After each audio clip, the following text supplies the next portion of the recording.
টিংখাঙৰ ৰাজগুৰুৰ সমীপত ১ নং গেৰেকনি গাঁৱৰ নমিতা হাজৰিকাই লোক সংস্কৃতিৰ ওপৰত সাধনা কৰি লাভ কৰিছে সমাদৰ।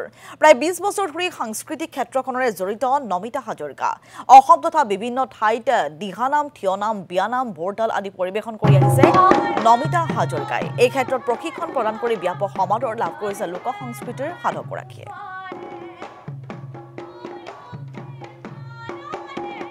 এইখিনি মই প্ৰায় বিয়া হোৱাৰ পাছতে মই এই আধ্যাত্মিক জগতৰ যিখিনি দিহানাম, থিয়নাম এনেকুৱাবিলাকৰ লগত মই জড়িত হৈ গৈছোঁ। তাৰ আগতে বাৰু মই বনগীত, আধুনিক গীত এনেকুৱা ধৰণৰ সৰুতে মাৰ ঘৰত থাকোঁতে এইবিলাক গাইছিলোঁ বাৰু, বিহু চিহু।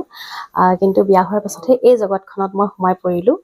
আৰু বিশেষকৈ এই ক্ষেত্ৰত মোৰ প্ৰেৰণা মোৰ ঘৰখন। আৰু দেউতা, মা সদায় এইখিনি ক্ষেত্ৰত আমাক আগবঢ়াই দিয়ে। মানে আমাক কেৱল মাত্ৰ চাৰিবেৰৰ মাজত আবদ্ধ কৰি ঘৰখন পৰিচালনা কৰাৰ ক্ষেত্ৰতে আমাক বোৱাৰী হিচাপে নহয়, মই অৱশ্যে বোৱাৰী ফিলিং মোৰ নহয়।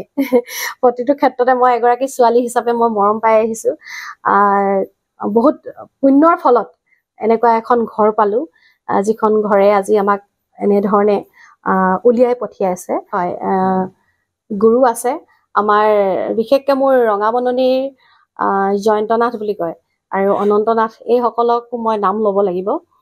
আৰু বিশেষকৈ পবিত্ৰপান বৰা ছাৰ, তেখেতৰ নাম মই ল'বই লাগিব। তেখেতৰ সান্নিধ্য, তেখেতৰ প্ৰেৰণা নোপোৱা হ'লে হয়তো আজি নমিতা হাজৰিকা হিচাপে চাগে ৰাইজে আমাক চিনি নাপালে হয়।